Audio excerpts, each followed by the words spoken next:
जो आज का हमारा टॉपिक है क्या, एक तो हमारा फिजियोलॉजिकल इफेक्ट्स के अल्ट्रावायलेट रेडिएशन के जो बॉडी पे क्या क्या इफेक्ट रहते हैं, और दूसरा इंडिकेशन कहाँ कहाँ देना है, और तीसरा चीज अब इंडिकेशन है तो कॉन्ट्रा इंडिकेशन भी कहाँ नहीं देना है, और जहां नहीं देना है वहां आपने दे दिया तो वो उसके लिए क्या हो गया, डेंजर हो गया। तो ये आज हमें 4 टॉपिक इसके कंप्लीट करने हैं। अल्ट्रावायलेट में हम माइक म्यूट कर लीजिए।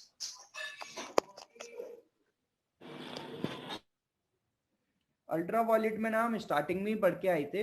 इसके हमने कितने टाइप देखे थे, 3 टाइप देखे थे, यूबीए, यूबीबी और यूबीसी। जिसमें कि मैंने आपको बहुत क्लियर बोला था कि दो हम बहुत कॉमन जो हमारे यूजफुल रहेंगे वो बी और सी रहेंगे। क्यों? क्योंकि इनकी जो वेवलेंथ थी वो ए के कंपेयर में क्या थी, कम थी। और ए जो हमारी ए वाली है यूवी वेवलेंथ, उसकी कितनी, उसकी 315 से लेके 400 थी, और बी और सी की 315 से नीचे थी। तो कम वाली, क्योंकि जो जितनी ज्यादा उसकी वेवलेंथ होगी वो उतना ही ज्यादा बॉडी को अफेक्ट करेगी, और ए वाली उतनी ही खतरनाक है। तो जो मेन यूज करने की है वो हमारी बी और सी रहेगी। हम ऐसा नहीं है ए को भी यूज करेंगे, इसलिए हमने 5 एपरेटस पढ़े थे, उस 5 में सिर्फ हमने 4 तो हमने सिर्फ बी और सी बनाने के लिए ही पढ़े थे। ए के लिए हमने सिर्फ अकेला पढ़ा था क्या, पी यू वी ए। इसका क्या था, सॉइल्ड इन अल्ट्रावायलेट ए, सॉइल्ड इन अल्ट्रावायलेट ए आपको पूरा बताया था। तो इस क्या क्या फिजियोलॉजिकल बॉडी में चेंजेस करते हैं अल्ट्रा, अगर हम किसी को अल्ट्रावायलेट रेडिएशन देते हैं तो वो आपके पर्टिकुलर क्या चेंज करते हैं। पहला है कार्सिनोजेनोसिस, नाम में ही लिखा है कार्सिनोजेनोसिस। ये क्या, यूनिवर्सल का, मैंने आपको बताया था सबसे मोस्ट कॉमन क्या है, ये आपके सेल्स हैं, जो पर्टिकुलर आपके सेल्स के अंदर क्या बैठे हुए हैं, न्यूक्लियस के अंदर है डीएनए। ये पर्टिकुलर आपके डीएनए को अफेक्ट करते हैं। इसलिए मैंने आपको स्टार्टिंग में बताया भी था कि जो आपको टैनिंग होती है, क्योंकि जो मोस्ट कॉमन सोर्स है अल्ट्रावायलेट का वो क्या है आपका, सन है। सन से आती है यूवी रेस सबसे ज्यादा, और इसी वजह से आपको टैनिंग होती है। टैनिंग क्यों हो रही थी, क्योंकि आपका जो माइट्रोकॉन्ड्रिया था वो नहीं, जो आपका न्यूक्लियस था वो क्या छोड़ रहा था, मिलेनो सब क्या छोड़ रहा था, मिलेनिन हार्मोन छोड़ रहा था। और मिलेनिन हार्मोन क्या बनाता था, मिलेनोसाइट, जो कैसा था, हाइपर पिगमेंटेड था। वो क्या करता था, सेल के न्यूक्लियस के ऊपर एक लेयर बना देता, सेल के ऊपर एक लेयर बना देता था, जिससे क्या हो, वो जो यूवी रेज आ रही हैं वो सेल के अंदर ना जा पाए, क्योंकि सेल के अंदर चली गई तो वो न्यूक्लियस के अंदर भी चले जाए, और न्यूक्लियस के अंदर बैठा हुआ है हमारा डीएनए, और उस डीएनए को कर देंगे अल्टर, चेंज कर देंगे, म्यूटेशन कर देंगी। तो यहीं से आपको कैंसर भी होना है, और भी जितनी भी जीन म्यूटेशन की डिसीजेस हैं, पता नहीं कितनी, जितना भी डीएनए में चेंजेस होना है वो सब चेंजेस हो सकता है। तो ये हमारी क्या फिजियोलॉजिकल हुआ अफेक्ट। अभी हम ये नहीं पढ़ रहे कि हम इससे हम क्या करेंगे, वो हम इंडिकेशन में पढ़ेंगे कि हम इसको यूज कैसे करेंगे, और कॉन्ट्रा इंडिकेशन में पढ़ेंगे इसको यूज कहाँ नहीं करना। अभी हम पढ़ रहे हैं कि बॉडी में क्या क्या चेंजेस करता है। तो पहला सबसे बड़ा चेंज करता है कार्सिनोजेनेसिस, यानी ये हमारे डीएनए को चेंज कर देता है। तो sun called we as universal carcinogen. Prolonged exposure of UVB और C can lead to carcinogenesis at this ray affect क्या, डीएनए एंड द सेल क्या, violet radiation and amount of क्या लिखा है, रेप्लीकेशन, वो क्या कर देगा, डीएनए को अफेक्ट कर देगा। डीएनए अगर अफेक्ट हुआ, जब सेल रेप्लीकेट करेंगे, यानी सेल क्या, माइटोसिस प्रोसेस दिखाएंगे, सेल अपना डिवीजन करेंगे, तो जो अफेक्टेड डीएनए वो ही अब क्या करेगा, डिवाइड करेगा। तो आपका जो एक सेल में डीएनए अल्टर हुआ था वो डीएनए अब सब जगह फैलेगा। क्यों? क्योंकि आपको पता है आपके सेल में क्या, माइटोसिस चलती है, यानी सेल डिवीजन की प्रोसेस चलती है। तो वही आपको बता रहे हैं 10 सेल्स क्या, रेप्लीकेशन। तो यही इसका मेन क्या काम हो गया, carcinogen. In the accent of carcinogen depends upon the wavelength of the ultraviolet radiation. ये वेवलेंथ क्यों बोल रहे हैं ऑफ द अल्ट्रावायलेट, क्योंकि यूवीए मैंने आपको बताया उसकी वेवलेंथ सबसे ज्यादा है, वो सबसे ज्यादा अफेक्ट करता है, लेकिन वो सन से उतना ही कम आ रहा होता है। क्यों? क्योंकि ड्यू टू ओजोन, जो ओजोन की लेयर बनी होती है और जितने भी सब हमारे बने होते हैं वो सब उसको रोक रहे होते हैं। बी और सी ज्यादा आ पाते हैं, और बी और सी का ज्यादा लेने की वजह से कार्सिनोजेनेसिस होता है। नॉर्मल अमाउंट में डीएनए में अल्टर नहीं होता। अगर आपने ज्यादा अमाउंट में ले ली, प्रोलॉन्ग्ड एक्सपोजर, तो आपके डीएनए में क्या अल्टर होगा। ठीक है, prolong exposure to patient skin और टू अल्ट्रावायलेट रेस अवॉइडेड, यही बिल्कुल ट्रीटमेंट में। इसीलिए इसमें लिखा है कि 4 वीक से ज्यादा ट्रीटमेंट नहीं देते। और ट्रीटमेंट का तरीका भी मैंने आपको बताया था कि बिल्कुल हम एक कार्डबोर्ड लेते थे, उसमें एक होल करते थे पर्टिकुलर उसी एरिया का, और फिर E1 टाइम निकालते थे, फिर E2 E3 E4, बिल्कुल एक मेथड से देते थे। और टेक्निक ऑफ एप्लीकेशन में आपको बता चुका हूँ लास्ट लेक्चर में। तो सबसे बड़ा इसका हमें काम नजर आ गया। पहला क्या, कार्सिनोजेनेसिस करता है। दूसरा इरिथेमा। इरिथेमा का मतलब क्या है, रेडनेस। रेडनेस कर देता है, वहां के पर्टिकुलर सेल्स को क्या कर देता है, डैमेज कर देता है। और आप फिजियोलॉजी में पढ़ के भी आए होंगे कि जब हमारे सेल्स अफेक्ट होते हैं, जो पर्टिकुलर सेल्स अफेक्ट होते हैं, वो एक सब्सटेंस छोड़ते हैं जिसका नाम होता है हिस्टामिन, जो क्या इन्फ्लामेशन के लिए रिस्पॉन्सिबल रहता है। वो ही आपको पेन फील कराता है ना, रेडनेस स्वेलिंग में जो हिस्टामिन छोड़ता है, जो हिस्टामिन यही मेनली रिस्पॉन्सिबल रहता है। तो ये क्या करता है, जो यूवी होता है ये आपके सेल्स को अफेक्ट करता है, और सेल्स फिर आपके क्या छोड़ते हैं, हिस्टामिन। और वो हिस्टामिन की वजह से ही जो आपकी सुपरफिशियल डर्मिस है, जो आपकी स्किन है, वो आपको रेड रेड नजर आती है।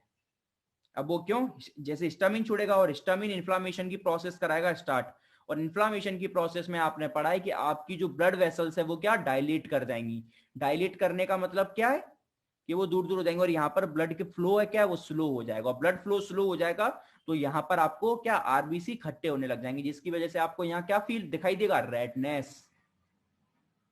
तो यही आपको नजर आने वाला, gradual diffusion in the chemical takes place until sufficient chemical has accumulated around the blood vessel. ये जो हिस्टामिन है ये आपके ब्लड वेसल के अराउंड खट्टा हो जाता है, और उसको क्या करा देता है, डायलेट करा देता है, जो मैंने अभी आपको बताया। डायलेट होने की वजह से क्या होता है, वहां पर ब्लड फ्लो स्लो हो जाता है, जिसकी वजह से आपको क्या, रेडनेस नजर आती है, इरिथेमा नजर आता है।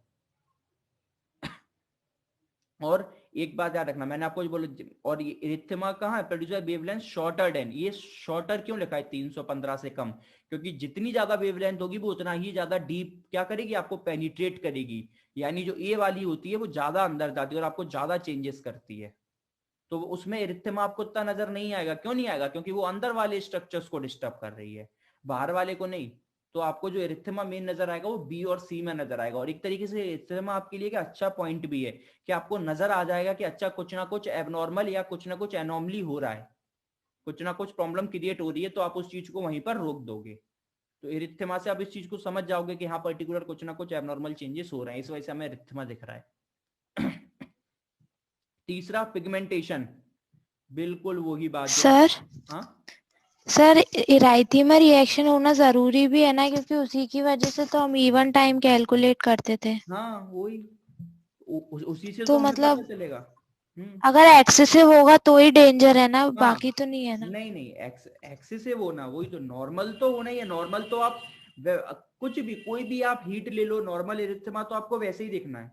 उसमें जब हमने इवन पढ़ा था, उसमें हमने पढ़ा भी था कि एक्सट्रीम रेडनेस एक क्वांटिटी में दिखना चाहिए, है ना। ऐसा नहीं है कि नॉर्मल है। यहाँ पर इरिथेमा का मतलब एक्सट्रीम हीट नहीं है, यहाँ इरिथेमा नॉर्मल बता रहे हैं, ठीक है, बर्न नहीं बता रहे हैं। तीसरा पिगमेंटेशन। पिगमेंटेशन क्या, जो मैंने आपको स्टार्टिंग से बताना स्टार्ट करा था, मेलेनिन जो नॉर्मल प्रोसेस होती है, वो आप अल्ट्रावायलेट जब आप क्या एज अ थेरेपी देते हैं तब भी पिगमेंटेशन। आप जिन लोग को अल्ट्रावायलेट देंगे, तो इसमें अपन ने 4 वीक तक पढ़ा था, आप विद इन 2 वीक में ही देखने लग जाओगे कि जिस पर्टिकुलर एरिया पर आप उसको अल्ट्रावायलेट दे रहे थे वहां स्किन क्या होने लग गया, वहां पर उसकी स्किन में टैनिंग मतलब क्या, काला, हाइपर पिगमेंटेशन होने लग गया। वो क्यों होता है आपको बात बता चुका हूँ, मेलेनिन, मिलेनोसाइट्स छूटते हैं स्किन से। और मैं क्यों छूटते हैं मैं बता चुका था, क्योंकि न्यूक्लियस के अंदर रहता है डीएनए, उसको बचाने के लिए डीएनए छोड़ता है, वो सॉरी न्यूक्लियस छोड़ता है डीएनए को बचाने के लिए, और वो सेल को ऊपर की तरफ से हाइपर पिगमेंटेड कवर कर लेता है, जिसकी वजह से क्या, डीएनए इफेक्ट ना हो। और उधर की स्किन हमें कैसी नजर आती है, डार्क। तो इसमें लास्ट लाइन वही लिखी है कि डार्क लोगों में ज्यादा डार्क नजर आए, क्या लिखा है, and it is more in the dark skin than in the fair skin. Thickening of the epidermis. Thickening of the epidermis का यहाँ सिंपल सा मतलब यह कि आपको पता है कि आपके जो क्या है, एपिडर्मिस जो आपके, उसमें 4 लेयर होती हैं, उसमें जो आउटर मोस्ट लेयर होती है स्टेरटम कॉर्नियम, स्ट्रेटम कॉर्नियम, ये उसको बहुत ज्यादा क्या कर देता है, अफेक्ट कर देता है। और आप, एक सेकेंड,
सॉरी मैंने माइक ही नहीं खोला था।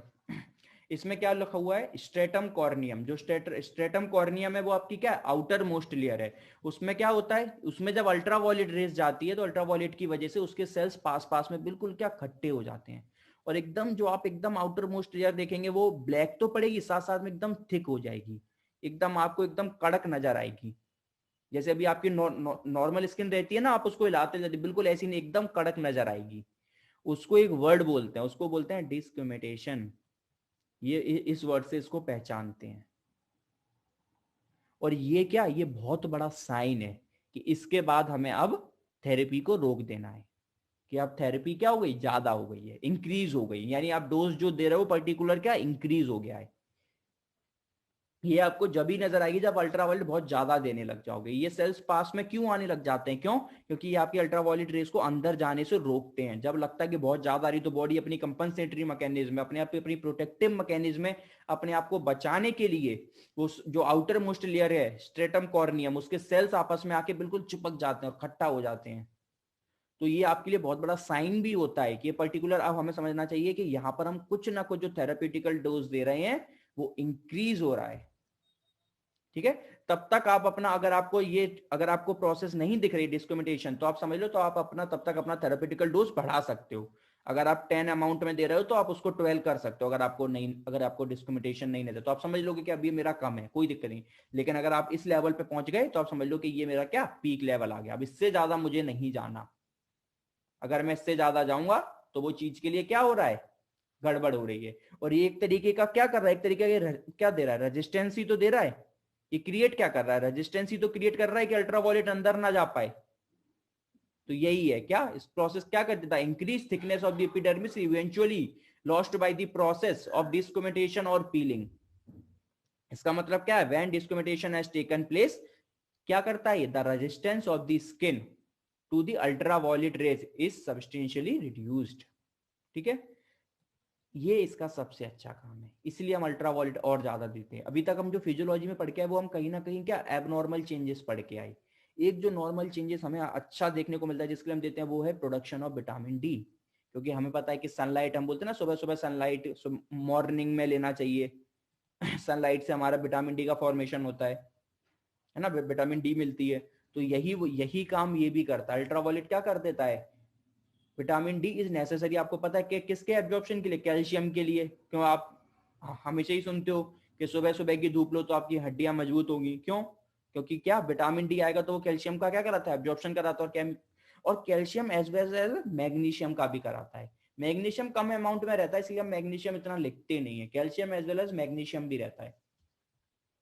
तो वो बोन और टीथ का क्या, बोन और टीथ के लिए इंपॉर्टेंट रहता है। तो यही जो यूवी रे है, आपने पूरा सेकेंड ईयर में जब आप पढ़ेंगे बायोकेमिस्ट्री, बायोकेमिस्ट्री में इसमें पूरी की पूरी आपको विटामिन डी, इसमें पूरी आपको साइकिल पढ़नी पड़ेगी।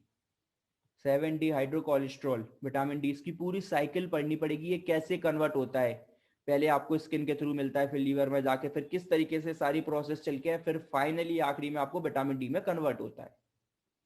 ये सारी की सारी प्रोसेस आपको बायोकेमिस्ट्री में पढ़नी पड़ेगी, साइकिल में, विटामिन डी की में।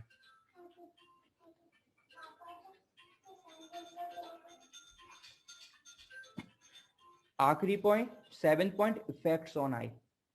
अब मैंने आपको बताया था कि यूवी बी और सी का इतना आई पर इफेक्ट नहीं होता, और जबकि हमने टेक्निक में भी पढ़ा था कि जब भी पेशेंट को भी देते हैं और हम भी दोनों क्या स्पेक्स या गूगल लगा के रखते हैं, चश्मे लगा के रखना पड़ता है हमें ब्लैक कलर के, क्योंकि ये आंखों को बहुत ज्यादा इफेक्ट करता है।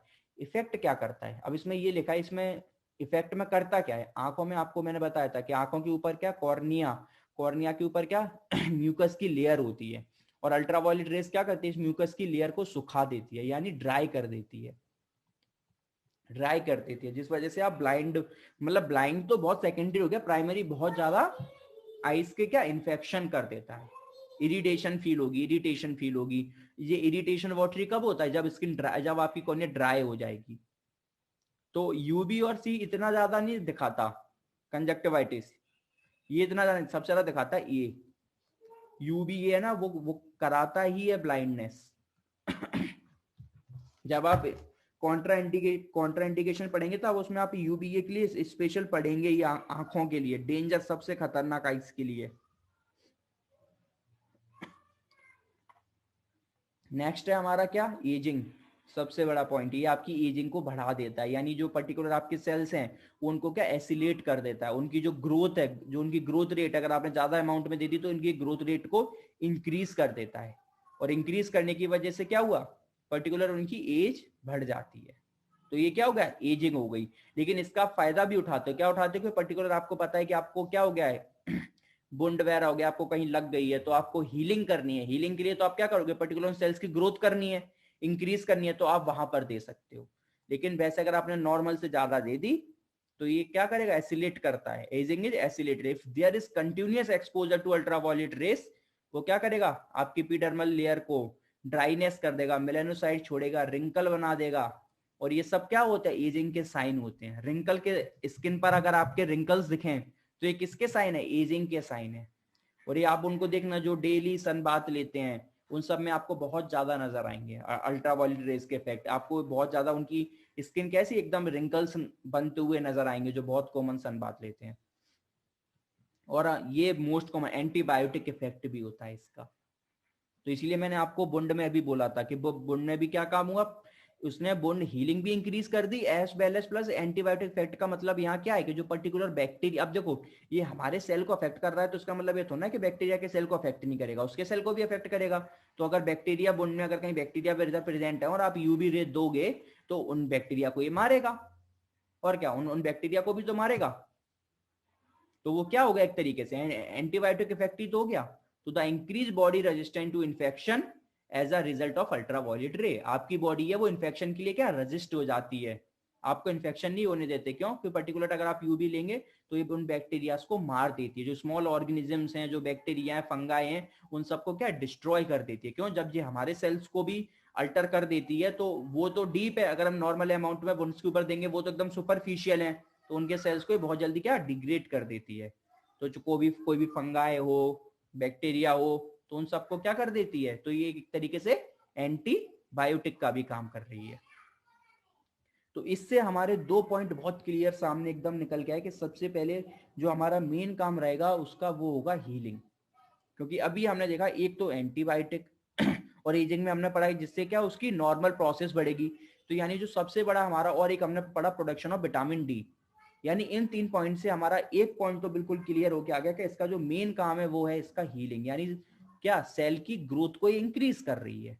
यानी अब अगर जब भी कोई भी बॉडी में ऐसी जहां हमें लगती है कि जरूरत है पर्टिकुलर सेल्स की ग्रोथ को इंक्रीज करना है तो हम यूबी दे सकते हैं। अब कौन कौन से ऐसे काम हो सकते हैं जहां हम यूबी दे सकते हैं। स्टार्टिंग अभी पढ़ा वुंड्स, वुंड में क्यों, अगर एक तो वो आपका उसका काम था ही कि जो भी इन्फेक्शन वगैरह एंटीबायोटिक इफेक्ट था इन्फेक्शन वगैरह को कर देगा और रिपेयर को क्या प्रमोट करेगा। बिल्कुल अभी पढ़ के आए, the ultraviolet radiation use for the treatment of infected and non infected wound. दोनों को, अगर इन्फेक्टेड है तो इन्फेक्टेड को भी ट्रीट कर, इन्फेक्टेड को कैसे कर देगा, एंटीबायोटिक दिखा देगा, बैक्टीरिया को खत्म कर देगा। और अगर नॉन इन्फेक्टेड है तो कोई नहीं, हमने एजिंग पढ़ा था, एजिंग करने से क्या हो जाएगा, सेल्स की ग्रोथ बढ़ जाएगी, ग्रोथ बढ़ेगी तो हीलिंग प्रोसेस बढ़ जाएगी। ठीक है, ये सारा लिखा है, इंक्रीजेस हीलिंग। एक्ने वल्गैरिस, ये बहुत अच्छा आज की टाइम पे बहुत अच्छा कॉमन चल रहा है। यू भी है ना आजकल ना, 2 पॉइंट इसमें ऐसे आएंगे ना जो आप खुद बोलोगे जो आपने पूरे फिजियोथेरेपी में पढ़े नहीं होंगे, कहीं भी नहीं पढ़े होंगे। पहला आप पढ़ोगे एक्ने, ये जो आपके पिंपल्स वगैरह होते हैं, दूसरा आप पढ़ोगे एलोपेसिया। ये आज की डेट में एलोपेसिया, एलोपेसिया नहीं बाल झड़ना, बैल जो लोग गंजे हो रहे हैं, बाल झड़ रहे हैं, ये 2 पॉइंट ऐसे हैं जो आज की डेट में सबसे मोस्ट कॉमन है।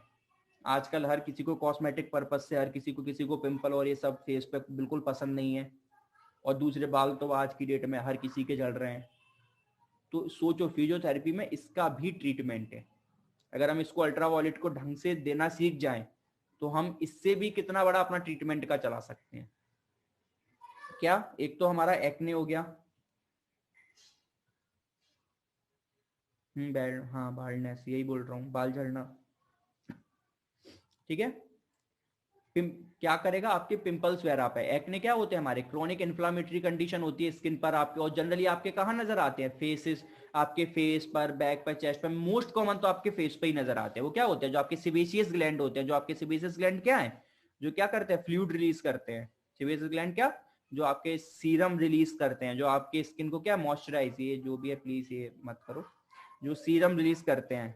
तो वो क्या, अगर वो पोर्स क्या हो जाए, ब्लॉक हो जाते हैं, या फिर उनमें कोई बैक्टीरिया आके बैठ जाता है, तो वो क्या करता है, वो वहां पर क्रिएट कर देता है क्या, एक्ने। यही तो होता है पिंपल्स पर आपकी, यही तो होते हैं।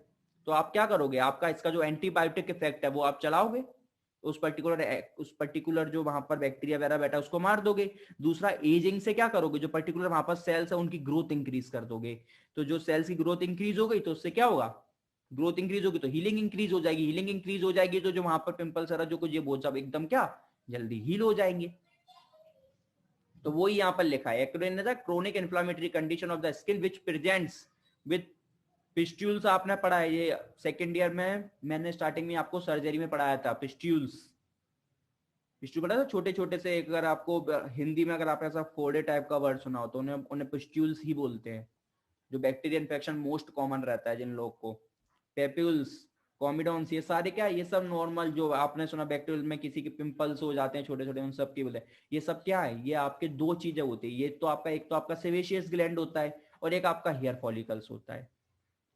यही दो तो स्ट्रक्चर है स्किन पर, बस इनको ब्लॉक कर दो तो वहां पर आपको क्या होता है, बैक्टीरिया इन्फेक्शन बढ़ने लग जाता है और आपको पिंपल वगैरह दिखते हैं। तो यही हेयर फॉलिकल और सेबेशियस ग्लैंड को क्या कर लेते हैं, घेर लेते हैं। जो मोस्ट कॉमन आपको फेस पे नजर आएगा, फिर बैक, चेस्ट वगैरह सब पे नजर आता है। किस तरीके से करेंगे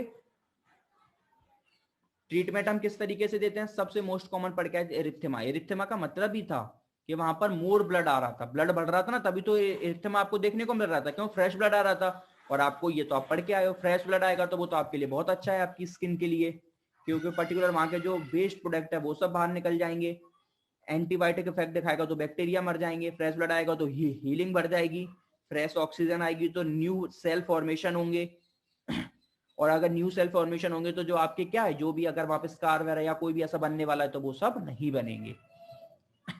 तो क्या, an erythema will bring more blood to the skin and so improve the condition of the skin. और डिस्क्रिमिनेशन तो आप पॉइंट पढ़ के ही आए थे, क्या, will remove comedones and allow free drainage of sebum. जो पर्टिकुलर सेल्स थे जिनके बीच में बैक्टीरिया और सब गंदगी ट्रैप्ड हो गई थी, उन सबको बाहर निकाल देते। कैसे, डिस्क्रिमिनेशन प्रोसेस में मैंने आपको बताया, इसमें क्या हो रहा था कि पर्टिकुलर सेल्स पास में आ रहे थे। अगर आप इन दो पर्टिकुलर सेल्स को पास में लाओगे तो उनके बीच में कोई जो भी स्ट्रक्चर्स अड़े हुए हैं वो सब क्या बाहर फेंक देंगे, उन्हें हटो, बाहर निकलो। तो ये क्या है, ये आपको रास्ता क्लियर कर दिया। जो भी बीच में, ये क्या, कॉमिडोन्स जो भी बिल्कुल एकदम फ्री ड्रेनेज कर दिया कि सीबम वगैरह नॉर्मली वो आपस में आके पास में आ जाते हैं। जो भी एब नॉर्मल स्ट्रक्चर्स बीच में उनके आ गए थे उन सबको बाहर फेंक देते हैं और वो सब बाहर निकल गए। तो जो सेल्स के नॉर्मल काम थे, जैसे जो जो किसका, सेबेशियस ग्लैंड का काम क्या था, सीबम को निकालना, तो वो अपना सीबम क्या आराम से फ्री ड्रेनेज करने लग गया। और अगर ड्रेनेज आराम से नॉर्मल होने लग जाएगा तो आपके लीजन्स वगैरह वो सब क्या अपने आप ही कम हो जाएंगे। तो जो भी हम जितने भी फिजियोलॉजिकल इफेक्ट पढ़ के आए थे वो ही इसके इंडिकेशन है, वो उन्हीं में हमें देना है। इसको मैं इतना थोड़ा इसलिए डीप पढ़ा रहा हूँ क्योंकि मोस्ट इंपॉर्टेंट है, एक्ने वाला और अभी जो नीचे पढ़ेंगे इसके बहुत इंपॉर्टेंट है, क्योंकि पूरी की पूरी फिजियोथेरेपी से अलग है अल्ट्रावायलेट। एक लेजर, एक अल्ट्रावायलेट, ये पूरी फिजियोथेरेपी से अलग चलता है। और क्या काम है, स्टेलाइजिंग इफेक्ट। तो एंटीबायोटिक का मतलब क्या है, स्टेलाइजिंग ना, बैक्टीरिया को मार रहा है तो चीज तो अपने आप ही स्टेलाइजिंग हो रही है। तो एंटीबायोटिक पॉइंट आ गया, तो क्या कर रहा है, sterilise effect on the skin, यानी बैक्टीरिया को मार रहा है। The intensity of dose is needed E2+। E2+ का मतलब क्या है कि मतलब आपको 2 डोज तो देने ही देने हैं, कम से E1 देना है और E2 तो देना ही देना है। अपन ने 4 डोज की बात करी थी, E1, E2, E3, E4, यानी E2+ लिखा है, यानी एटलीस्ट आपको 2 डोज तो देने ही पड़ेंगे, तब जाकर आपके ये एक्ने वगैरह ठीक होंगे। ठीक है, is often painful and cosmetic not acceptable to the patient. अगर आप E2 तक तो काम चल जाएगा, अगर आप उसके ज्यादा भी आगे निकलोगे तो फिर वो पेशेंट के लिए क्या पेनफुल भी हो जाता है और डीप भी जाएगा, तो फिर वो कॉस्मेटिकली एक्सेप्ट नहीं होगा। क्यों नहीं होगा, क्योंकि अगर आप डीप चले जाओगे तो वो जो आपकी स्किन है तो फिर वो तो डीप स्ट्रक्चर के लिए हो गया, स्किन के लिए तो कोई काम का रहा नहीं। और जब तक स्किन की बात हो रही है तभी तो आप उसको कॉस्मेटिकली बोल रहे हो। कॉस्मेटिक पर्पज से क्यों बोल रहे हो, जब तक वो स्किन के लेवल पर बात हो रही है। यानी अगर वो स्किन से नीचे चली गई तो फिर वो कॉस्मेटिकली कोई काम की नहीं है। तो आप 2 ट्रीटमेंट तक इसको चला सकते हो। अगर आपको ज्यादा डीप जानी तो फिर आप E3 E4 पर तक जाते हो, ठीक है। तो इसमें ये सारी चीजें आप पढ़ लेना। कॉस्मेट not acceptable, treatment is only palliative and condition usually, क्या लिखा है, returns within a few weeks, वो हम पढ़ चुके हैं कि कुछ ही हफ्तों के लिए, और जो मैक्सिमम हफ्ते हमने पढ़े थे वो कितने पढ़े थे, 4 वीक्स, इससे ज्यादा हम नहीं देते। अगला है प्रेशर सोर्स। ये क्या होता है प्रेशर सोर्स? ये आपने बिल्कुल पढ़ा होगा। कुछ भी पेशेंट्स होते हैं जनरली जो बेड रिटर्न पेशेंट्स होते हैं, जो बेड पे ही लेटे रहते हैं, तो उनके क्या कंटिन्यूअस मॉइस्चर की वहां पर क्या अब पोजीशन चेंज नहीं करते, तो ये मोस्ट कॉमन बैक पर, बैक एरिया के रीजन पे हो जाते हैं। क्या हो जाते हैं? पोजीशन चेंज नहीं करते, और पोजीशन चेंज नहीं करेंगे तो वहां पर क्या हो जाता है, बैक्टीरिया एक्यूमुलेट होने लग जाते हैं, मॉइस्चर प्रेजेंट होता है, तो उन्हें प्रॉपर क्या मिल जाता है, अपने लिए सराउंडिंग्स मिल जाती है, और वहां पर वो क्या सोर्स क्रिएट कर देते हैं। प्रेशर सोर्स आपने बहुत देखे ही होंगे नॉर्मली। ये आपके लिए फिजियोथेरेपी में बहुत बड़ा है प्रेशर सोर्स। ये आप कोई भी फिजियोथेरेपी का जब ट्रीटमेंट लिखेंगे तो उसमें आपके लिए शॉर्ट गोल में प्रेशर सोर्स तो हमेशा ही रहेगा। शॉर्ट गोल का मतलब क्या है कि स्टार्टिंग में अगर पेशेंट को ये इसकी सर्जरी होके आई है तो हमें सबसे पहले क्या ख्याल रखना है, प्रेशर सोर्स पे ही। ये प्रेशर सोर्स रहते हैं बिल्कुल इस तरीके से हो जाते हैं पेशेंट को। क्यों हो जाते हैं? ड्यू टू एबनॉर्मल, क्या हमने पोजिशनिंग नहीं करी, पोजिशनिंग नहीं करने की वजह से वहां पर ऑक्सीजन नहीं मिली और बैक्टीरिया की क्या हो गई, ग्रोथ हो गई। तो एक तरीके ये रहा। तो हमें प्रॉपर पोजिशनिंग करते रहना चाहिए। ये फिजियोथेरेपी के अंडर ही आता है। जब भी आप ऑपरेटिव फिजियोथेरेपी की बात करते हैं, आफ्टर सर्जरी फिजियोथेरेपी की बात करते हैं, बेड रिटर्न फिजियोथेरेपी की बात करते हैं, उसमें शॉर्ट गोल्स में हमेशा आप प्रेशर सोर्स लिखते ही लिखते हैं। मोस्ट इंपॉर्टेंट पॉइंट है। तो हम वहां पर जब हम प्रेशर सोर्स की बात लिखते हैं तो वहां पर हम सब यू भी तो आप भूल ही जाओगे। अभी आपको याद है जब आप 3rd ईयर में जाओगे ना, अल्ट्रावायलेट लिखोगे नहीं। आपसे कोई पूछेगा प्रेशर सोर्स का ट्रीटमेंट क्या करोगे, तो आप क्या बोलोगे? आप अल्ट्रावायलेट का नाम ही नहीं लोगे, आप वही 3-4 बोलोगे जो सब बोलते हैं। क्या पोजिशनिंग कराते रहेंगे यार 2-3 घंटे में। क्या उसको, क्या पोजिशनिंग का मतलब क्या है कि उसको रोलिंग कराते रहेंगे, उसको हर 2-3 घंटे में रोलिंग कराते रहेंगे, जिससे क्या है उसको उस पर्टिकुलर अमाउंट पे ऑक्सीजन मिलती रहे और कोई भी एरिया बेड से कनेक्टिविटी में कंटिन्यूअस ना रहे। दूसरा, ईयर बेड और वाटर बेड आते हैं। ये क्या होते हैं? ये पर्टिकुलर बेड के ऊपर बिछा दिए जाते हैं, फिर पेशेंट को लिटाया जाता है। और ये क्या, ये अंदर नीचे मॉइस्चर को नहीं बनने देते, ये नीचे मॉइस्चर को नहीं बनने देते, जिसकी वजह से प्रेशर सोर्स नहीं बनता। तीसरा क्या बोलेंगे पर्टिकुलर जो पॉइंट जो बहुत ज्यादा कांटेक्ट में रहते हैं, जैसे कोई पर्टिकुलर पॉइंट है, जैसे आपकी हील आप देखते हो तो बहुत ज्यादा कांटेक्ट में रहती है बेड के, क्योंकि उसमें पूरा प्रेशर होता है पूरे फुट का। तो ऐसी जगह जैसे हिप्स हैं, हिप के पास पास, तो ऐसी जगह पर हम क्या प्लो वगैरह या कुछ ऐसा कुछ लगा देते हैं, सॉफ्ट स्ट्रक्चर्स लगा देते हैं। देख लेते हैं कि हाँ जो एरिया है जिन पे ज्यादा प्रेशर लग रहा है उनमें प्रेशर सोर्स बनने के ज्यादा चांसेस। तो आप ये सारे पॉइंट लिख के आओगे, वहां अल्ट्रावायलेट आप भूल ही जाओगे, अल्ट्रावायलेट आप भूल ही जाते हैं। हम अल्ट्रावायलेट का ट्रीटमेंट ही नहीं लिखते, हम अल्ट्रावायलेट हम सॉरी प्रेशर सोर्स का ट्रीटमेंट नहीं लिख के आते, हम प्रेशर सोर्स क्यों ना हो वो सब लिख के आते हैं। लेकिन फिजियोथेरेपी में मेन ट्रीटमेंट इसका है प्रेशर सोर्स का। हम सोचते हैं प्रेशर सोर्स का ट्रीटमेंट सिर्फ उन लोग के पास है मेडिकल वाले, नहीं, फिजियोथेरेपी में भी है। क्या है कि आप अल्ट्रावायलेट से इसको ठीक कर सकते हो। Are you treatment of pressure sores? Pressure sores क्या, वही प्रेशर इंजरी, कंटिन्यूअस प्रेशर लग रहा है किसी भी पॉइंट पर, और वहां पर क्या हो रहा है, उसको मॉइस्चर वगैरह, मॉइस्चर है जिसकी वजह से बैक्टीरियल इन्फेक्शन होने लग जाता है ना। तो ये उससे क्या एक टाइप का अल्सर्स बन जाते हैं। सोर्स का मतलब यही होता है अल्सर। अल्सर क्या होता है? Any discontinuity in the mucous of the skin.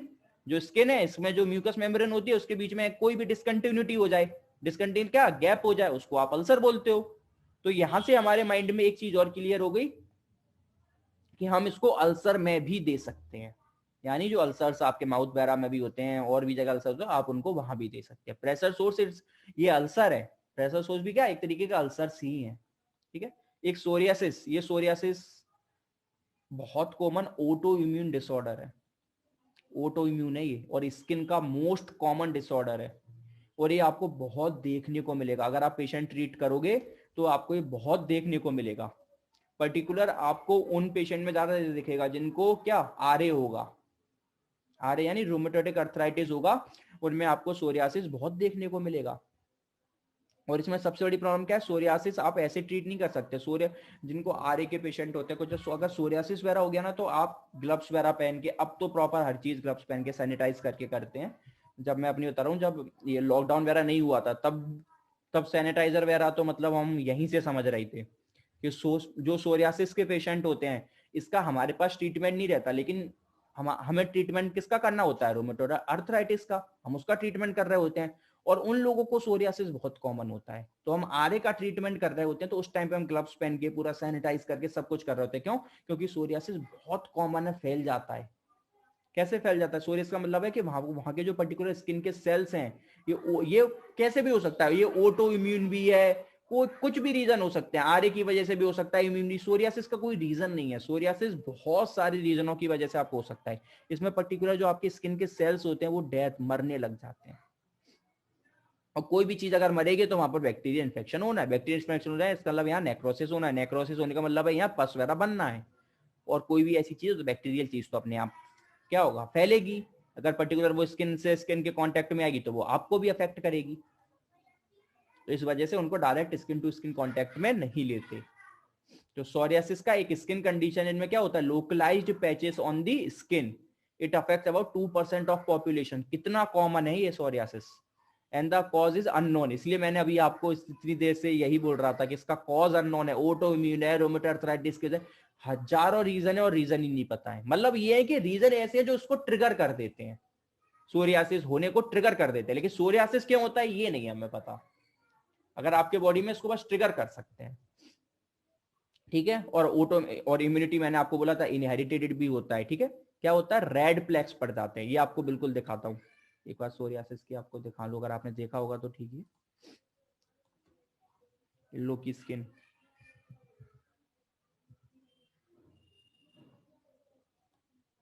और आपके पास ये बहुत पेशेंट आएंगे, मतलब सोरियासिस के पेशेंट नहीं आएंगे, पेशेंट आपके पास दूसरे आएंगे जिनको ये सोरियासिस होगा, तो आप उनको टच नहीं करोगे, अब उस तरीके से आप करोगे,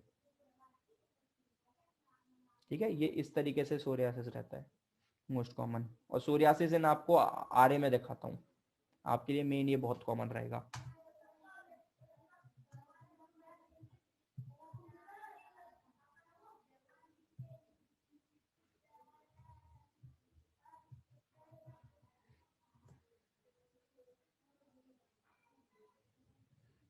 सोरियाटिक अर्थराइटिस हो जाता है, इन्फ्लामेटरी अर्थराइटिस हो जाता है। देख रहे हो ये उंगलियां, ये बिल्कुल इस तरीके से पड़ जाती हैं।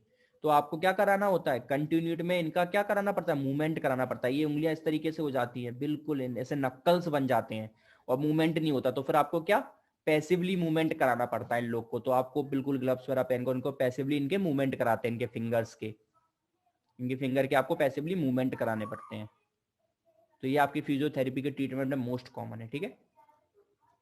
अब आप यहाँ एक बात भी याद रखेंगे, सोरियासिस में भी दिया जा रहा है, तो सोरियासिस में भी हम, और सोरियासिस में क्यों दे रहे हैं, क्योंकि पर्टिकुलर आपको पता है वहां क्या हो रहा है, इन्फेक्शन हो रहा है बैक्टीरियल। आप उसको ठीक नहीं कर सकते, लेकिन आप एटलीस्ट क्या कर सकते हो, उस चीज को सैनिटाइज कर सकते हो, इसलिए यहाँ पर लिखा है। और इसके लिए मोस्ट कॉमन देते हैं प्यूबा, यानी कि अल्ट्रावायलेट ए। तो अभी तक अल्ट्रावायलेट ए का एक ही काम हमें नजर आया, अभी तक हमने सिर्फ एक ही जगह पढ़ा, वो हमने पढ़ा psoriasis, unknown but to be cover in at formation of thick pink, और हमने पढ़ा रेड प्लैक्स बन जाते हैं, है ना, कहाँ, स्किन पर। और सिल्वर स्केल्स है ना, आसपास की सिल्वर लाइनिंग पड़ जाती है। और UVR treatment to decrease the proliferation of reducing the DNA synthesis. Autoimmune बोला था, ऑटोइम्यून का मतलब और जेनेटिक, यानी क्या, डीएनए में गड़बड़ है। और डीएनए आपको पता है, डीएनए से आप सिर्फ एक ही, आपके पास एक ही चीज है जिससे आप डीएनए को छेड़ सकते हो, अल्ट्रावायलेट। लेजर भी है, वो आगे चल के मांगे पड़ेंगे, अभी हम अल्ट्रावायलेट की बात कर रहे हैं। और अल्ट्रावायलेट में भी मोस्ट कॉमन आप ए को देते हो, लीड्स, रिजिमाइन और प्यूबा, यानी जो आपका प्यूबा है क्या, सोल्ड इन अल्ट्रावायलेट ए, वो अब काम आया। और यूवी बीबी सब देते हैं, और भी देते हैं, लेकिन ए बहुत कॉमन दिया जाता है, ठीक है। और ये जनरली हम देते नहीं है वैसे, क्योंकि इसमें डीएनए का म्यूटेशन और ज्यादा हो जाता है। अगर आपकी थोड़ी सी भी गलती हुई, आपने थोड़ा सा भी लैम्प में डिस्टेंस वगैरह या आपको ज्यादा कर दिया, कम कर दिया, तो वैसे ही हालत खराब है और खराब हो जाएगी, ठीक है। क्या इसमें कैसे देते हैं, सेंसिटिव स्किन पेशेंट को, बिल्कुल ये आपको मैंने आपको पढ़ाया था, थेराकिटिन टनल, थेराकिटिन टनल और एयर कूल्ड लैंप, इसमें क्या था आपका फ्लोरेसेंट ट्यूब थे और ऊपर से था, वो लगा देते हैं किसमें, जब अल्ट्रावायलेट वी दे रहे हैं, और अगर ए दे रहे हैं तो फिर आपको प्यूवा देना है, sold in ultraviolet A apparatus क्या करेगा, डीएनए को, डीएनए में आपको क्या करेगा, चेंजेस करेगा, यानी पर्टिकुलर जो डीएनए है, जो डीएनए में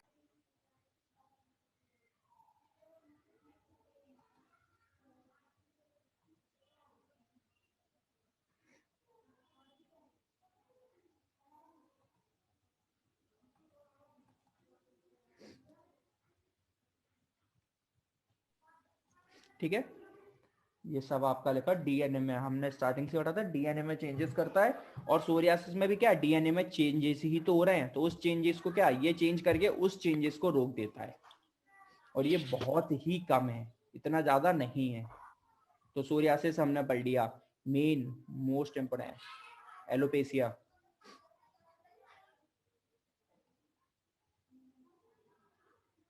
एलोपेसिया क्या, बाल्डनेस, क्या alopecia is a premature falling of hairs leading to क्या, बाल्डनेस, क्या हो रहा है, alopecia is a relatively common condition in which hair falls out in patches, क्या हो रहा है, सब इरिथेमल डोजेस, इसमें आप E1 E2 E3 देते हैं, इससे होता क्या है, पर्टिकुलर आपको जो हेयर फॉल हो रहा है वो क्यों हो रहा है, इसमें आप करते क्या हो, पर्टिकुलर जो इसके जो आपकी क्या स्किन है आप उसको टाइटन कर रहे हो, अगर मैं आपको सिंपल लैंग्वेज में बोलूं तो आपकी ये स्किन आप इसको क्या टाइट करके और पर्टिकुलर सेल्स को पास पास में ला रहे हो, प्लस ये तो कर ही रहे हो, लेकिन मेन काम कर रहे हो क्या, कि आप ग्रोथ को इंक्रीज कर रहे हो, वहां पर जो हेयर फॉलिकल्स हैं, जो हेयर सेल्स, आप उनकी ग्रोथ को इंक्रीज कर रहे हो। तो एक तो टाइटनेस से क्या हुआ, उनको क्या, टाइटनेस की वजह से क्या, जो सेल्स जो आपके वो क्या है बाल झड़ रहे थे वो रुकेंगे, प्लस ग्रोथ से न्यू बाल आना स्टार्ट हो जाएंगे। तो आपने दो काम करे, एक तो जो हेयर फॉल हो रहा था वो आपके आपने कैसे रोका, कि आपने जो सेल्स को स्टार्टिंग में दिया तो वो सेल्स उससे क्या पास पास आने लग गए, बिल्कुल टाइटनेस आ गई, टाइटनेस आने की वजह से क्या हुआ, फॉल में कमी हो गई। दूसरा ग्रोथ रीजन, ग्रोथ की वजह से क्या हुआ, जो आपके हेयर हैं वो दोबारा जर्मिनेट होने लगे। तो इसमें क्या दिया जाता है, E1 दिया जाता है यूजुअली अराउंड 10 मिनट के लिए, can be treated by E2 और E डोज, जो आपने मोस्ट कॉमन पढ़ा था क्रोमेयर लैंप, क्रोमेयर लैंप में क्या था आपका, यही तो था स्टार्टिंग में, जो आपका high pressure mercury vapour lamp था, पढ़ा था आपने तो उसमें। तो E1 जो टाइम पीरियड इसमें आपको बताया कि नियरली 10 मिनट तक देते हैं, और ज्यादा नहीं देते, बस E2 और E3 तीन डोज ही देते हैं, थोड़ा बहुत ही 4 वीक तक, और इसमें रियलिटी में असर पड़ता है, लोग इतने बड़े बड़े ट्रीटमेंट ले रहे हैं इसके लिए, इतने बड़े बड़े ट्रीटमेंट ले रहे हैं जिसकी कोई हद नहीं, आप खुद देख रहे हो उसका कितना बड़ा मार्केट बन गया आज की डेट में, आज की डेट में जो इसका बहुत बड़ा मार्केट बन गया, कितने सारे ऑयल सब कुछ आ रहा है, लेकिन कुछ नहीं होता, क्यों नहीं होता, क्योंकि आपको पता है पर्टिकुलर आपको सेल्स पे वर्क करना है, जो स्ट्रक्चर गड़बड़ हो रहा है वहां वर्क करना है ना, अब कितना भी ये लगा लो वो लगा लो सब कुछ कर लो, कैसे फर्क पड़ेगा। तो हम क्या है नकली बाल लगवाने में, सब कुछ हेयर ट्रांसप्लांट उन सब पे बिलीव कर रहे हैं, ड्रग मेडिसिन वगैरह ले रहे हैं, लेकिन पर्टिकुलर हमें पता है कि हम बाहर से स्ट्रक्चर करके सेल्स की ग्रोथ इंक्रीज कर सकते हैं, हम वहां वर्क नहीं करना चाहते, और फिर एज अ फिजियोथेरेपिस्ट लोग वहां सोचना भी नहीं चाहते। तो ये भी बहुत बड़ा पॉइंट है, आप लोग सोच सकते हो कि अल्ट्रावायलेट में, क्योंकि एज अ फिजियोथेरेपिस्ट आपके पास भी कितनी बड़ी अपॉर्चुनिटी है आगे आने वाली जनरेशन में, कि आप कितना कुछ कर सकते हो। तो हमारा एलोपेसिया भी हो गया, रिकेट्स, रिकेट्स तो आप मोस्ट कॉमन जानते हो, विटामिन डी की कमी अगर बच्चों में हो जाए तो आप उसको बोलते हो रिकेट्स, अगर बच्चों में विटामिन डी की कमी हो जाती है तो उसको रिकेट्स बोलते हैं, ठीक है, और बड़ों में हो तो उसे बोलते हैं ऑस्टियोपोरोसिस, ऑस्टियोपोरोसिस यानी विटामिन डी की कमी अगर बड़ों में होती है तो उसे बोलते हैं ऑस्टियोपोरोसिस। पोरोसिस का मतलब क्या है कि जो बोन्स है वो फ्रेजाइल हो जाती है, क्यों, क्योंकि कैल्शियम का एब्जॉर्प्शन नहीं हो रहा है तो कमजोर हो जाती हैं बोन्स। अगर ऑस्टियोपोरोसिस अगर बचपन में होता है तो उसे रिकेट्स नाम दिया जाता है वो एक ही चीज, बड़े में तो ऑस्टियोपोरोसिस नाम दे दिया है, बचपन में तो रिकेट्स दे दिया है, तो एक ही चीज है। और इसका हमने मेन काम पढ़ा भी था कि विटामिन डी था, तो जो आपके बॉडी में 7 डिहाइड्रोकोलेस्ट्रॉल है उसको विटामिन डी में कन्वर्ट करता है। क्या हो गया, तो इसमें बोन एंड टीथ, रिकेट्स किसमें, बच्चों में, और ओस्टियोपोरोसिस किसमें, बड़े लोगों में। Counter irritation effect, counter irritation effect अगर आपको याद है मैंने फार्मा में आपको पढ़ाया था, क्या होता है कि किसी को अगर पेन वगैरह हो रहा है और आप बदले में दूसरा काउंटर इरिटेंट चला दो, जैसे आपको मोस्ट कॉमन है, अगर आप कोई भी ऐसा जेल लगाते हो आइडेक्स वगैरह या मूव वगैरह लगाते हो, वो क्या आपको एकदम स्टार्टिंग में कैसा एकदम कैसा रिस्पॉन्स देते हैं, काउंटर इरिटेंट देते हैं कि आपको और उससे ज्यादा जलन मचने लग जाती है। तो वो क्या है, क्या वो जलन आपको जानबूझ के कर रहे हैं क्या? वो काउंटर इरिटेंट्स मिलाए जाते हैं, क्यों? क्योंकि आपका ध्यान बढ़ जाए। वो बहुत बड़ा वो होता है पर्टिकुलर। तो ये काउंटर इरिटेंट इफेक्ट भी होता है कि ultraviolet rays are used to produce strong counter irritation effect over the side of deep rooted pain. जिन लोगों को बहुत ज्यादा दर्द होता है ना, एकदम डीप खतरनाक, तो उसको काउंटर इरिटेशन चला के स्किन पर ऐसे चेंजेस करने लग जाता है कि जो डीप रूटेड पेन है उससे उसका ध्यान हट जाता है। तभी आप सर दर्द में अगर आप कोई बाम वगैरह लगाते हो तो उसमें आपकी आंखें जलने लग जाती हैं, सर हो जाता है। ये सब क्यों हो रहा है? क्यों हो रहा है? ये इसलिए हो रहा है क्योंकि पर्टिकुलर आपका ध्यान उस जगह पर चला जाए और तब तक जो मेडिसिन ड्रग है वो अपना काम कर ले। 10-15 मिनट आपको जलन होगी, वो क्यों हो रही है? क्योंकि आपका ध्यान पूरा उस जलन पर लगा देते हैं। आपका जो भी ध्यान है वो उस जलन पर लग जाए, तब तक ड्रग अपना काम करके आपको आपके पेन को कम कर दे। वरना आप उसी पे लगे रहोगे और आपके माइंडसेट ऐसा बना रहेगा तो आपको लगेगा कि पेन कम नहीं हो रहा। तो 10 मिनट में ये आप क्या रहता है, एक तरीके से आपको बेवकूफ बनाया जाता है। क्यों? किस तरीके से बनाया जाता है कि आपका ध्यान लगा दिया काउंटर इरिटेंट पे, आप तब तक अपने, जैसे आपके सर दर्द में आपके बाम लगाया तो आपको जलन हो रही है, आपका ध्यान गया उस पर, 10 मिनट में तब तक ड्रग ने अपना काम करा, आपका सर दर्द हो गया बंद। जैसे ही काउंटर इरिटेंट का काम खत्म होता है तब आपको फील होता है जैसे इसका आप में काउंटर इरिटेंट से रिलीफ मिला, तो आपको लगता है कि अच्छा हाँ सर दर्द में भी कमी आई। और अगर ये काउंटर इरिटेंट ना हो तो आपका पूरा ध्यान किस पर रहेगा? हेडेक पे ही। और भले कम भी हो जाएगा लेकिन फिर भी मेंटलिटी ऐसी बनी रहेगी कि नहीं नहीं दर्द तो हो ही रहा है। तो एक तरीके से ये क्या साइकोलॉजिकल इफेक्ट के लिए बहुत कॉमन होता है। तो ये क्या सुपरफिशियल पेन प्रोड्यूस कर देता है। आप सोच रहे हो, आपको एक पेन कम करने के लिए दूसरा पेन कर देते हैं। अब वो ही चॉइस आती है ना कि अगर आपके पास बहुत बुरा है और बुरा है तो आप क्या चुनोगे? आप बुरा चुन लोगे एज कम्पेयर टू बहुत बुरा। तो जब डीप रूटेड खतरनाक पेन होता है ना तो फिर आप सुपरफिशियल पेन करा देते हो उन लोगों को में। तो उससे क्या है, उनका ध्यान इधर आ जाए, इधर शिफ्ट हो जाए, जिसकी वजह से उनको तब तक क्या है, तब तक और सारी ड्रग दे दिए जो डीप रूटेड पेन पे काम करें। और दूसरा psychological effect, sense of general wellbeing, ये तो सब में ही होता है साइकोलॉजी। अब जितनी भी फिजियोथेरेपी में एपरेटस है वो सब साइकोलॉजिकल इफेक्ट तो देते ही देते हैं। डेंजर क्या होगा? वो ही सारी चीजें डेंजर होंगी। सबसे मोस्ट कॉमन आइस, मैंने कहा अल्ट्रा वायलेट रेज सबसे ज्यादा कॉमन है आई पर। ठीक है, तो आइस पर क्या, आई ऑफ द पेशेंट और the physiotherapist needs to be protected by क्या goggles from ultraviolet radiation, otherwise there is a danger of क्या कंजक्टिवाइटिस, कंजक्टिवाइटिस मैंने बताया ही था। और कैटरेक्ट क्या होता है, जो आपकी क्या कॉर्निया है उन सब पर क्या होता है, जो म्यूकस की लेयर थी वो क्या पड़ जाती है, सूख जाती है, ड्राई हो जाती है। तो कंजक्टिवाइटिस हो सकता है, कैटरेक्ट हो सकता है। UVB and UVC are absorbed by the cornea. ये यहां तक तो काम चल गया, मगर यूबीए खराब है। यूबीए क्या है, यूबीबी और सी में ऊपर तक मैंने कहा था, और ए जाता है डीप, वो आपके इस लेंस को ही खराब कर देता है, सीधा लेंस को ही खराब कर देता है, इसलिए खराब है। बी और सी में ये लाइन बहुत याद रखना, ये आपसे पूछते हैं और एग्जाम में लिख के आते हो ना तो सीधे नंबर मिलते हैं कि बी और सी है वो आपके कॉर्निया को अफेक्ट करता है, जबकि ए है वो आपके क्या लेंस को अफेक्ट करता है और कैटरेक्ट बनवाता है। तो आप याद रखना कंजक्टिवाइटिस के लिए मेनली रिस्पॉन्सिबल रहता है बी और सी, और कैटरेक्ट के लिए मेनली रिस्पॉन्सिबल होता है ए, यानी लेंस के लिए ए रिस्पॉन्सिबल होता है, कॉर्निया के लिए बी और सी रिस्पॉन्सिबल होता है। क्यों? लेंस थोड़ा सा डीप है इस वजह से। ठीक है, तो आप क्या करेंगे, suitable goggle for is necessary for preventing any injury to the eye. दूसरा ओवरडोज, ये तो हर चीज में ही है, किसी चीज का भी ओवरडोज, लेकिन इसका तो बहुत ही ज्यादा, इसका और लेजर का, लेजर जब आगे पढ़ेंगे तब बात करेंगे, इसका तो ओवरडोज बहुत ज्यादा खतरनाक है, क्योंकि आपको बता चुका हूँ डीएनए, सीधा डीएनए पे ही धमाका करता है। तो क्या, too long the exposure the duration of exposure needs to be accurate, इसके लिए हमने E1 E2 E3 E4 timing निकालते हैं। और आजकल के तो इतने सही आ गए उन, वो उसने पहले से प्रोग्राम सेट रहते हैं कि आपको पर्टिकुलर, अच्छा क्या प्रॉब्लम है, बेड सोर है, बेड सोर, तो वो ऑटोमेटिक खुद का E1 टाइमिंग निकाल लेते हैं। उसमें पूरा कंप्यूटराइज रहता है, आप पेशेंट का नाम डालो, पेशेंट का डेटा बिल्कुल सेव हो जाता है, जब पेशेंट दोबारा आएगा उसी का प्रोग्राम खोलो, उसका प्रोग्राम खोलोगे, आपको कुछ नहीं करना, वो अपने अकॉर्डिंग अपना E2 बना लेगा और पेशेंट को आप स्टार्ट कर दो, वो ऑटोमेटिक अपने जब टाइम पीरियड बंद हो जाएगा अपने आप बंद हो जाएगा। E3 बना लेगा। जब उसे लगेगा कि हाँ ट्रीटमेंट पूरा हो गया, इससे ज्यादा नहीं देना, वो अपने आप ही उसका प्रोग्राम कैंसिल हो जाएगा। तो आप समझ जाएंगे कि अब इससे ज्यादा इसको नहीं देना। सब कुछ अब रिकॉर्डेड आने लग गया है, सब कुछ उसमें पहले से ही अब आने लग गया है। लेकिन फिर भी हमें सब कुछ निकालना आना चाहिए कि नॉर्मल क्या, और वो सब मैंने आपको बता दिया है, पूरी टेक्निक बताई थी। अब आजकल कैसे आने लग गए, सुटेबल ऑडिबल साउंड बार और ऑटो कट आने लग गए हैं अब सब बिल्कुल।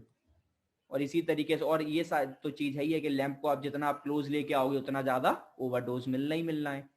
और मेन आपको मैंने आपको बताया था कि आपको ड्यूरिंग ट्रीटमेंट आपको एकदम थेरेपिस्ट को बिल्कुल कैलकुलेट करना आना चाहिए, E1 टाइम E2 टाइम सब कुछ बिल्कुल। चेंजिंग द लैंप अगर आप कुछ भी कर रहे हैं, क्योंकि एक बात याद रखना है, पर्टिकुलर एक लैंप के लिए उसका E1 टाइम अलग होता है, और वहीं आप दूसरी लैंप पे चले जाओगे तो उसका E1 टाइम अलग होता है, सबका टाइम अलग होता है। तो एक चीज बिल्कुल हमेशा याद रखना कि अगर आप पर्टिकुलर किसी भी पेशेंट को एक एपरेटस से अगर आपने दिया और इससे आपने इसका E1 टाइम कैलकुलेट करा, तो अगली बार भी जो आप E2 दोगे वो सेम एपरेटस से ही देना। अगर आप अगली बार दूसरे एपरेटस से दे रहे हो और वो नहीं है, तो पहले उसका E1 टाइम कैलकुलेट करो और फिर उसका E2 निकाल कर आप उसे दोगे। ये नहीं कि इसी जो पहले वाले ऑपरेटर्स का E1 से दूसरे वाले ऑपरेटर्स का E2 दे दो, कभी मत करना। E1 टाइमिंग सबकी अलग अलग होती है, और आजकल तो प्रीसेट आने लग गई है। तो वही इसमें लिखा है कि चेंजिंग द लैंप, जब भी आप लैंप चेंज कर रहे हो तो याद रखना recorded on market on every lamp. आजकल तो हर लैंप में सब रिकॉर्ड मार्क पूरी तरीके से रहते हैं, आपको कोई दिक्कत है नहीं। और सैनिटाइजर वगैरह तो बताया ही है कि ऐसी हार्मफुल इफेक्ट वगैरह ना हो। कॉन्ट्राइंडिकेशन कहाँ नहीं देना, वो जो सब में पढ़ते हैं, एक्यूट स्किन कंडीशन, जिन लोग की एक्यूट स्किन कंडीशन मतलब जैसे क्या हाइपर सेंसिटिव स्किन है। ल्यूपस इरिथेमस का मतलब यहाँ क्या है ल्यूपस इरिथेमस का मतलब है कि जो लोग की इरिथेमा जो ऊपर की स्किन होती है उसके सेल्स में क्या एबनॉर्मल चेंजेस होते हैं, अगर आपने उसमें दे दी तो ये उस डिसीज को और ज्यादा इंक्रीज कर देता है। हर्पिस सिंप्लेक्स, हर्पिस सिंप्लेक्स क्या है, वायरल है। और इसको मैंने बताया वायरल में, ये वायरल देखो दो चीज आप ये बहुत स्टार्टिंग से पढ़ के आए हो। एक चीज क्या कि बैक्टीरिया पर्टिकुलर क्या करता है, हमारे सेल को अफेक्ट करता है। हम बैक्टीरिया अपनी ग्रोथ बढ़ाता है, अपनी ग्रोथ इंक्रीज करता है। लेकिन वायरल क्या करता है, वायरल कोई लिविंग तो है, हमारे बॉडी में जाके लिविंग होता है, वो अपना क्या करता है आरएनए हमारे डीएनए में, हमारे सेल के डीएनए में इंजेक्ट कर देता है। फिर हमारा सेल एबनॉर्मल चेंजेस दिखाकर अपने अपने अगल बगल सेल्स को खराब करता है। यानी वायरल सिर्फ एक ही को खराब करता है, एक सेल को, फिर हमारे सेल बाकी के खराब करते हैं। जबकि बैक्टीरिया ऐसा नहीं करता, बैक्टीरिया सारे सेल्स को खराब करेगा, इसको भी वो अपनी कॉलोनी बढ़ाता है, क्यों, क्योंकि वो लिविंग है। जबकि वायरस ऐसा नहीं करता। तो इसीलिए बोल रहे हैं कि वायरस की कंडीशन में नहीं दे सकते। क्यों नहीं दे सकते, क्योंकि वायरल में तो पहले डीएनए में चेंजेस होके रखे हैं। वायरल कोई ऐसा तो है नहीं कि आप उसको मार दोगे, उसमें तो पहले ही चेंजेस होके रखे। अगर ऐसा कुछ होता तो अभी तक तो कोरोना का इलाज निकल ही आता। इतना टाइम क्यों लग रहा है, क्यों, क्योंकि वो वायरल है। ठीक है, दूसरा पॉइंट ये हो गया एक्यूट स्किन, हर्पेस सिंप्लेक्स और ये सभी इन्होंने सिर्फ एक लाइन में लिख दिया है, लेकिन आप इसको बहुत अच्छे से लिख सकते हो वायरल वाली चीज, और अच्छे से समझा के आ सकते हो तो समझ आएगा कि हाँ अच्छे से इन्हें पता है कि क्यों बैक्टीरिया और क्यों वायरल में इन्होंने बोला। क्योंकि इन्होंने तो सिर्फ हर्पेस सिंप्लेक्स लिख के खत्म कर दिया, और लोग हर्पेस सिंप्लेक्स भी नहीं पढ़ते, बोलते क्या करना है। तो इन्होंने हर्पेस सिंप्लेक्स यहाँ एक वायरल का नाम दिया है, मेनली इन्हें वायरल से समझाना चाहिए था यहाँ। हाइपर सेंसिटिविटी टू सनलाइट, ये किसके लिए, जो लोग हाइपर सेंसिटिव रहते हैं उनकी स्किन थोड़े में एकदम रेड पड़ जाती है। और डीप एक्सरे कोबाल्ट थेरेपी आपको बताई था कि कोई भी पेशेंट है, मैंने आपको ये तो आपको SWD में भी बताया था, सब में ही बताया था कि पेशेंट एक्सरे वगैरह अभी करवा के आए हैं, कुछ करवा के आए हैं, तो उनको तुरंत नहीं देना। क्यों, क्योंकि उनके ऑलरेडी सेल्स में चेंजेस होते हैं उस टाइम पे। क्यों, क्योंकि एक्सरे गई होती है उनके अंदर, तो ऑलरेडी उनके सेल्स में कुछ ना कुछ चेंजेस होते हैं, लेकिन वो हील हो रहे होते हैं। टाइम पीरियड लगता है, थोड़ा सा टाइम लगता है, और चेंजेस है और उसमें ही आप और कर दो तो वो परमानेंट चेंज हो जाएंगे। तो ये आपको हमेशा याद रखना होता है फिजियोथेरेपी के ट्रीटमेंट में, याद रखो।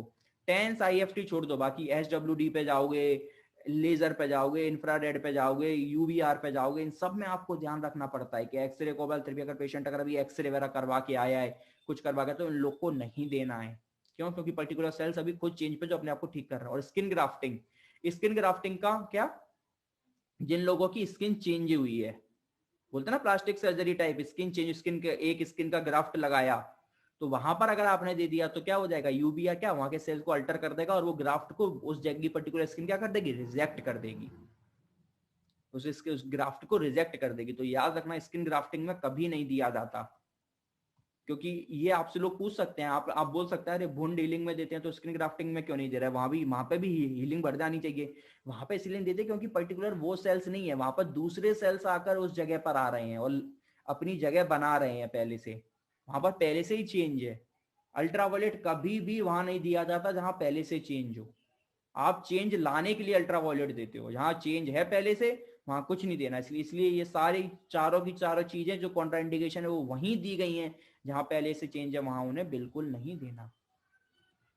ये हमारा खत्म हो गया अल्ट्रावायलेट। किसी को कोई डाउट? ये कोई ऐसी चीज जो समझ नहीं आई रिवीजन के? सर ये जो डर्मेटोलॉजिस्ट जो केमिकल पीलिंग करते हैं वो हमारे स्किन के लिए अच्छा होता है या बुरा? हमेशा ही बुरा होता है। कोई भी चीज बाहर से एबनॉर्मली बॉडी में ड्रग के रूप में दी जा रही है वो हमेशा ही खराब है। वो बॉडी में कुछ ना कुछ चेंजेस कर ही रही है। आप कुछ भी चीज as in the form of drug ले रहे हो वो बॉडी में जाके कुछ ना कुछ तो अल्टर कर ही रही है ना। जो नॉर्मल प्रोसेस है आप उसको तो अल्टर कर ही रहे हो। अगर आप अल्ट्रावायलेट भी ले रहे हो एक्ने के लिए और ये सब के लिए, तो इसमें भी तो आप बाहर से कुछ ना कुछ चेंजेस कर रहे हो, तो इसमें आपको रिस्पॉन्स तो मिलेगा। तो इसका मतलब क्या ये है, क्या इसका इफेक्ट नहीं दिखेंगे? दिखेंगे, बिल्कुल दिखेंगे। सर लेकिन वो डिस्क्वामेशन भी तो कर रही है, मतलब जो वेस्ट प्रोडक्ट है वो भी तो हटा रही है स्किन से। लेकिन एक नॉर्मल रेंज में, उससे ज्यादा चले, उससे बियॉन्ड चले जाओगे, फिर उसके बियॉन्ड चले जाओगे तो वो डीएनए को अफेक्ट करने लग जाए बने। तो वो तो एक बॉडी की प्रोसेस है, बॉडी खुद की डिस्क्रिमिनेशन बॉडी की खुद की प्रोसेस है। ये किसी का क्वेश्चन है, can overdose lead to hair removal और डैमेज? हेयर रिमूवल के पे बात करोगे तो देखो मेन है सेल डैमेज करना, सेल को डैमेज कर रहा है। अब पर्टिकुलर अगर वो उस पर्टिकुलर हेयर फॉलिकल्स के सेल्स हैं तो हाँ उसको डैमेज कर सकता है, तो वो भी अफेक्ट हो सकता है। अल्ट्रावायलेट जितना आपको एकदम अच्छा दिखाना उससे 10 टाइम थोड़ा वैसा ही है कि उसको, क्योंकि इसका थोड़ा भी डोज इंक्रीज होना, इसका E1 निकालना E2 निकालना, थोड़ा भी आप ऊपर नीचे करोगे तो बहुत चेंजेस कर सकता है बॉडी में। तो इसका जो सबसे इंपॉर्टेंट चीज है वो है टेक्निक। तो वो आप अच्छे से E1 निकालना सिखाया, वो सब करना, वो सब। और ये धीरे धीरे धीरे जब आप इसको एज अ फिजिकल लाइफ में, जब प्रैक्टिकल लाइफ में इसको लोगे तब आपको और अच्छे से क्लियर होगा। जब आप उसको अप्लाई करोगे, जब आप इसको E1 निकालना सीखोगे, क्योंकि ये सबसे बड़ा चेंज है वो आपके सेल के डीएनए पर कर रहा है। और डीएनए के अलावा अगर डीएनए भी चेंज हो गया तो फिर बॉडी में नॉर्मली आप देखोगे तो बचा ही क्या।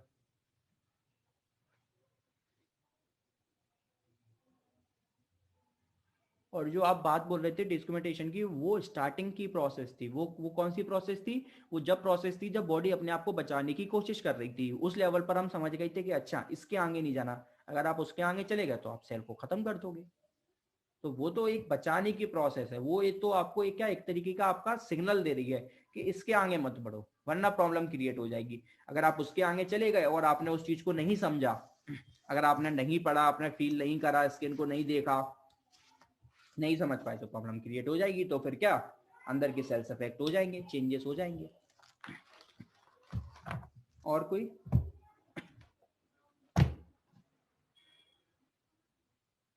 चलो फिर ठीक है, thank you. Thank you sir.